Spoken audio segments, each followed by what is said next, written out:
మూలిక పచ్చని చిలుక జ్ఞానవెలుగు కథ. మూలిక ఒకప్పుడు ఘనమైన అడవులతో నీలి కొండలతో నిండిన సుందరవనం అనే ప్రాంతం ఉండేది. ఆ అడవిలో ఎన్నో పక్షులు, జంతువులు సంతోషంగా జీవించేవి. వాటిలో అందరికీ ప్రత్యేకంగా కనిపించేది ఒక పచ్చని చిలుక. ఆ చిలుక పేరు మణిచిలుక. మణిచిలుక చాలా అందంగా ఉండేది. పచ్చని రెక్కలు, ఎర్రని ముక్కు, మెరిసే కన్నులు చూసిన వాళ్లంతా ముచ్చటపడేవారు. కాని మణిచిలుకకు ఉన్న గొప్ప గుణం అందం కాదు, తెలివి, మాటల మాధుర్యం, మంచితనం. చిలుక మణిచిలుక ప్రత్యేకత. మణిచిలుక ఏ మాట విన్నా అర్థం చేసుకుని మాట్లాడేది. కాని ఇతర చిలుకలలా అర్థం లేకుండా మాటలు పలకదు. ఎవరైనా బాధలో ఉంటే ధైర్యం చెప్పేది, ఎవరైనా తప్పు చేస్తే మృదువుగా సలహా ఇచ్చేది. అందుకే అడవిలోని జంతువులన్నీ మణిచిలుకను చాలా గౌరవించేవి. సుడిగాలి అడవికి వచ్చిన సమస్య. ఒక రోజు సుందరవనంలో పెద్ద సమస్య వచ్చింది. అడవికి సమీపంలోని గ్రామంలోని మనుషులు అడవిని నరికి చెట్లు కోయడం మొదలుపెట్టారు. చెట్లు తగ్గిపోతే పక్షులకు గూళ్లు ఉండవు, జంతువులకు నీరు దొరకదు, అడవి నాశనం అవుతుంది. జంతువులన్నీ భయపడ్డాయి. ఇప్పుడు ఏమి చేయాలి అని ఒకరినొకరు అడుగుకున్నారు. చిలుక మణిచిలుక ఆలోచనప్పుడే మణిచిలుక ముందుకు వచ్చింది. భయపడకండి, బలం కాదు, బుద్ధి అవసరం అని చెప్పింది.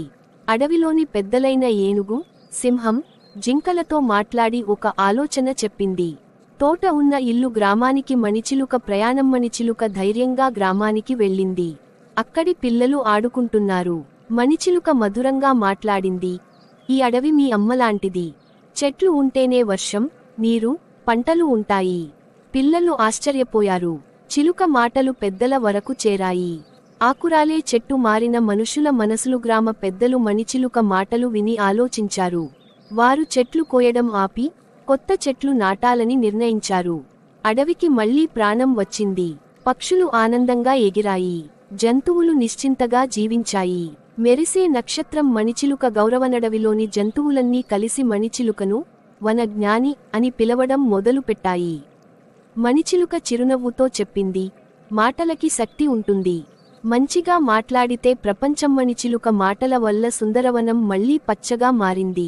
కొత్త చెట్లు మొలిచాయి, నదులు నీటితో నిండాయి, పక్షుల కిలకిలలు అడవంతా మార్మోగాయి.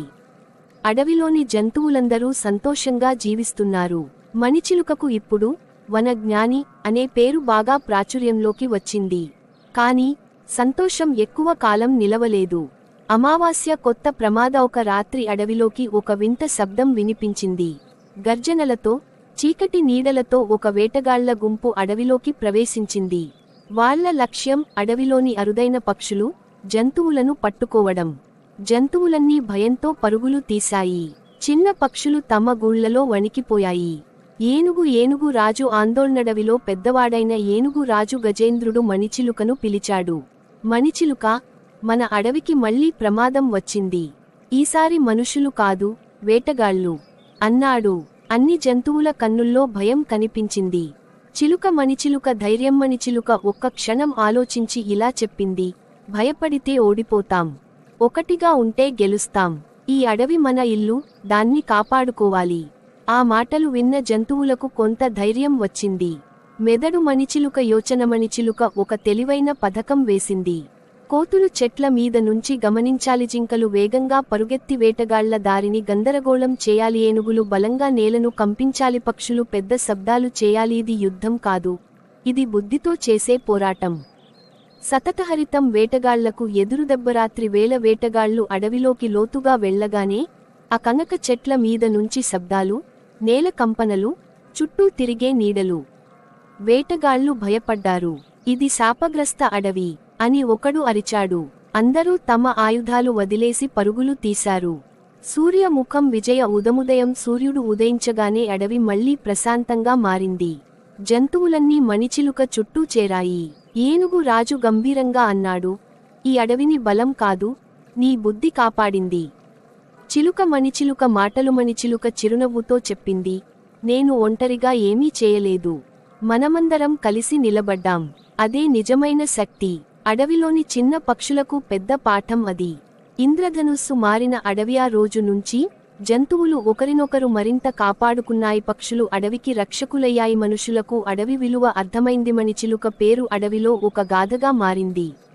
మెరిసే నక్షత్రం నీతి, మోరల్. ఒంటరిగా బలహీనమే, ఒకటిగా ఉంటే అపార శక్తి.